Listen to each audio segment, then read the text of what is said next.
cette loi scandaleuse sur l'asile et l'immigration.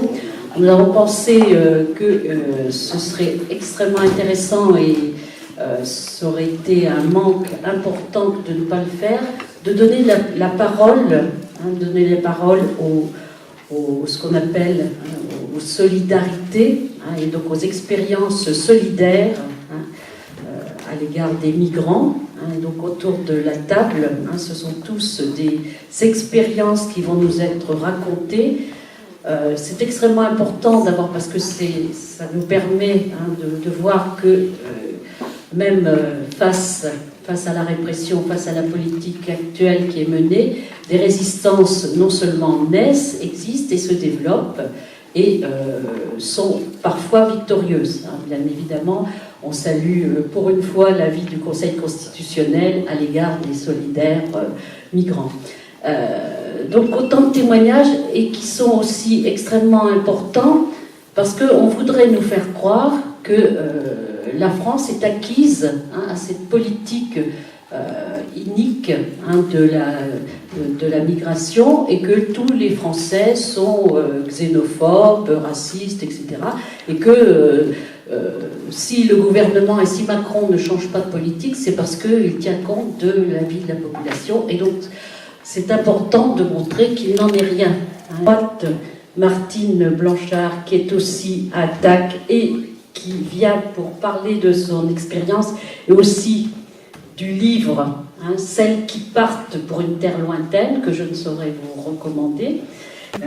Et là, je voulais vous parler d'un travail de recherche sur les différents lieux où, en fait, beaucoup de personnes se mobilisent pour accueillir les migrants.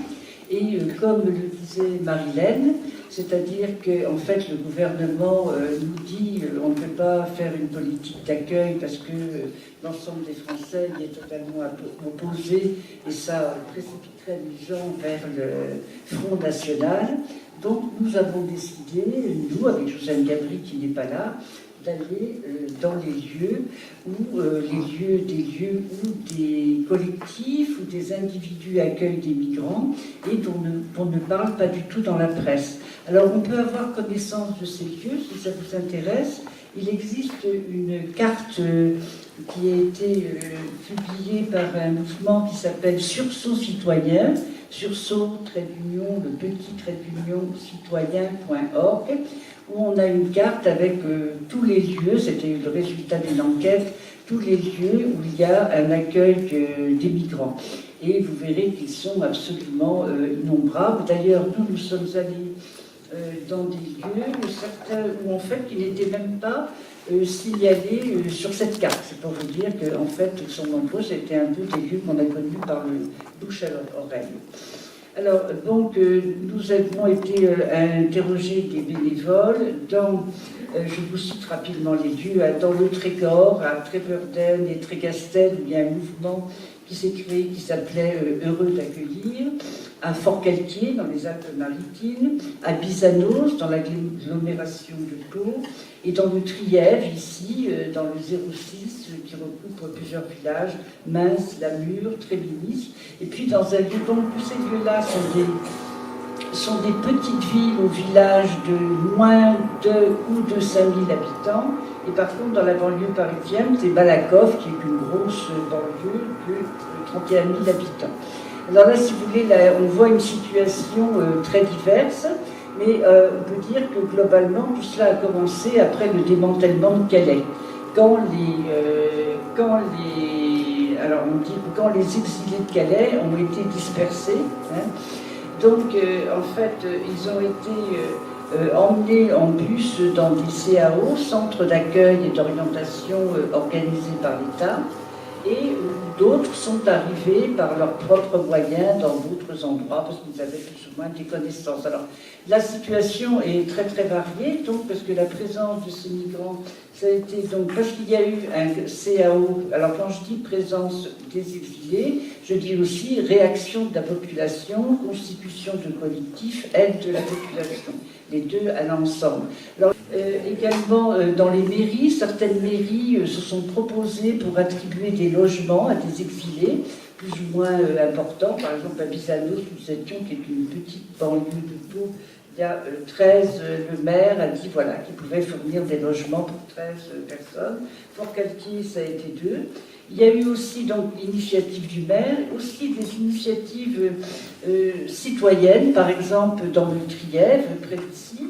Les gens se sont réunis et ont dit mais nous, vu ce qui se passe, on veut pouvoir accueillir des migrants. Ils ont fait des réunions pendant longtemps pour dire voilà dans quelles conditions on va les accueillir. Finalement, il y a une des personnes qui a dit bon, on fait trop de réunions, moi j'invite une personne, je fais venir quelqu'un. Et de là, ça s'est enchaîné très très vite.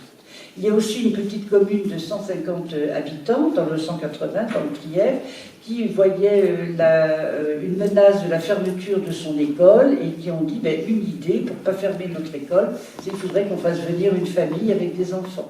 Et c'est ce qui s'est passé.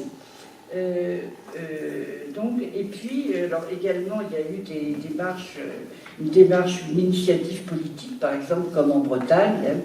Il y a eu annonce, en fait, les gens là, de cette région de Lannion, mais ce sont les 2 communes de Trégastel et de Trébeurdun, il y a eu une propagande du Front National disant attention, il y a des migrants qui vont arriver, ça va être le terrorisme, ils vont violer vos femmes, etc.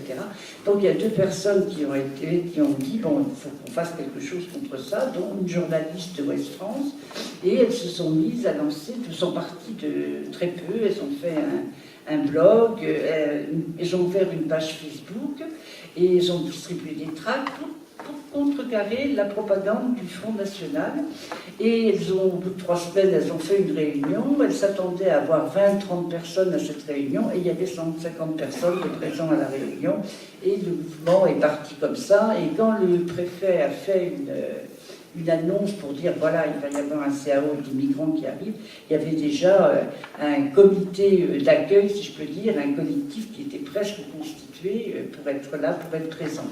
Alors, qu'est-ce que font ces collectifs, en parlant des collectifs? Alors, ce qu'il faut dire aussi, c'est que partout, dans tous les endroits, il y a à la fois, là dont je parle, il y a des constitutions de collectifs, mais il y a toujours aussi un accueil individuel, et même parfois les gens sont très surpris. Il y a des gens qui, sans en parler à personne, reçoivent une personne, reçoivent une famille, et puis quand il y a une association qui existe, vont après la voir en disant mais vous savez, moi depuis plusieurs mois, voilà, j'ai quelqu'un à la maison.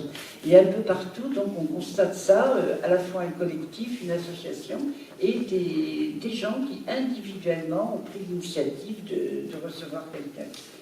Et donc en général le processus dans les endroits où donc il y a eu un CAO qui a été créé, ce qui s'est passé, c'est que donc l'État a désigné une association pour faire l'accueil des migrants, pour s'occuper de tout, d'un accueil administratif, de tout ce qui était nécessaire pour la demande d'asile.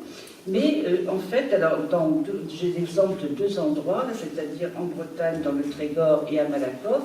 Donc là, c'était l'association Coalia qui avait été désignée pour prendre en charge tout ce qui était administratif.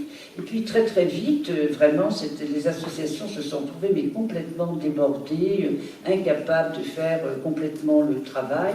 Et elles ont fait, même dans le cas de la Bretagne, il y a eu même une demande au collectif de venir en aide et de prendre en charge une partie du travail qui en fait avait été dévolue à l'association. Donc on a ça, alors une démarche où l'association, ou même des exilés eux-mêmes, qui sont mécontents finalement du travail administratif. C'était le cas à Manos, qui vraiment de trouver que l'association n'était pas efficace et qui se sont adressés aux personnes qui voulaient aider en leur demandant de venir à leur secours, de faire le travail. Donc facilement, c'était un schéma. Première étape, l'association désignée par l'État ne peut pas faire face à cette tâche et fait appel à un collectif, disons. Et la deuxième étape aussi, c'est que très très vite, le collectif déborde largement l'association et prend des initiatives et qui sont vraiment qui sont très importantes, même par rapport à ce qu'avait prévu l'association. Par exemple, si on prend l'exemple du Trégor, Trébeurdun, Trégastel,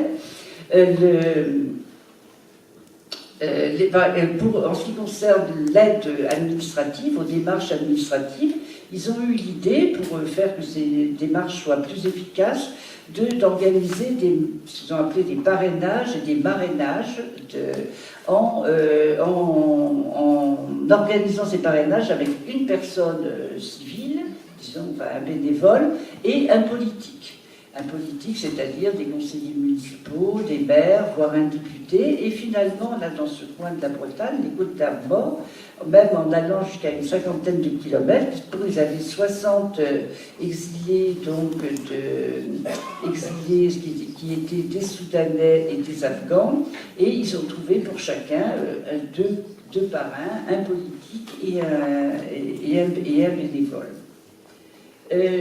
Donc ce sont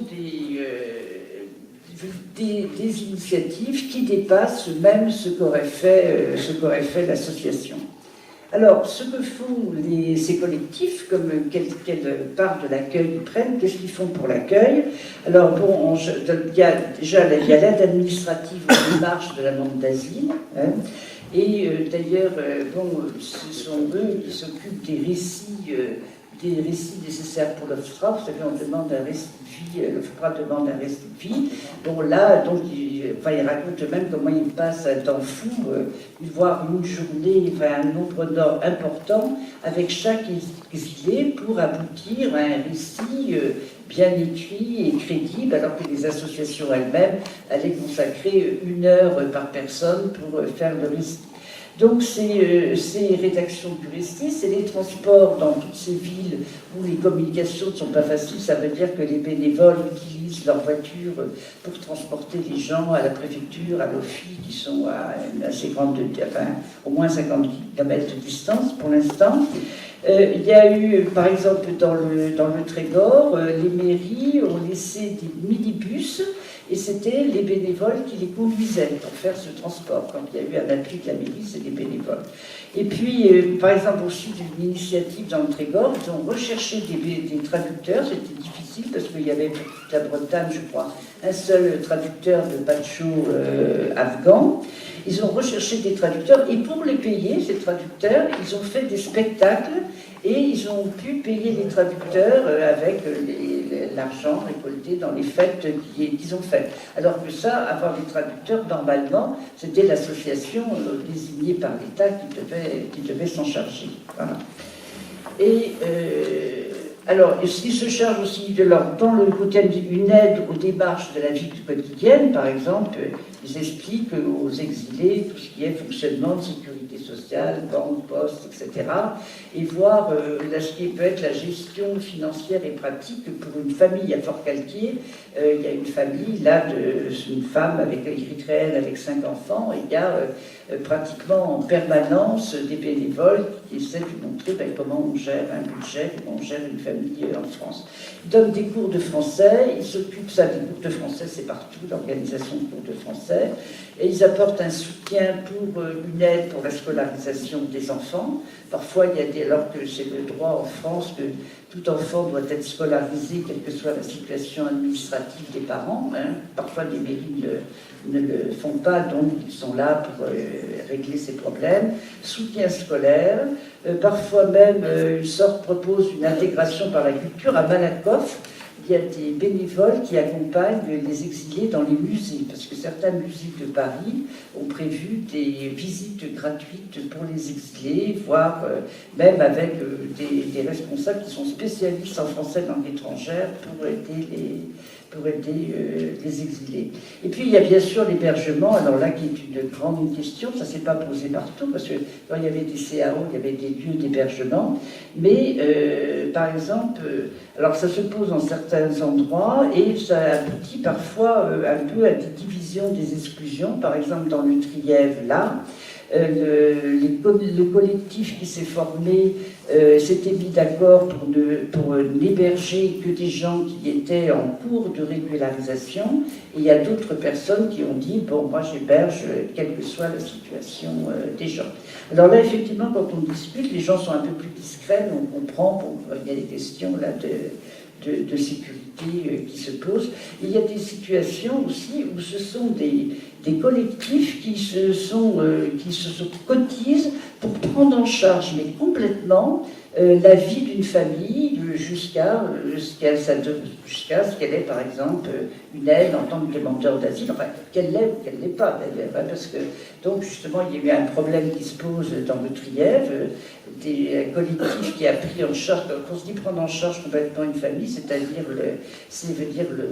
payer un hébergement, enfin, il se trouve qu'on ne trouve pas d'hébergement gratuit, payer l'hébergement, payer toute la nourriture, toute l'alimentation, payer des vêtements, enfin des frais de transport sont nécessaires. C'est-à-dire c'est vraiment la prise en charge complète. Alors ça, on le trouve justement il y a dans le Trièves, et puis dans la région de Forcalquier, dans les communes proches de Forcalquier, il y a des collectifs, par exemple, de 40 personnes qui réunissent 500 € ou plus par mois pour vraiment assurer complètement la vie quotidienne d'une famille. Ça se fait dans différents endroits. Bon, bien entendu, je ne vais pas je ne vais pas développer tout ce qui est de questions morales et affectives, et qui pourtant, le soutien moral et affectif et qui est essentiel pour la vie des migrants. Bien entendu, dans ces lieux, les personnes invitent les migrants chez eux à manger, aux fêtes des familles, organisent des fêtes, et tout un soutien affectif qui est vraiment très, très fort et très important.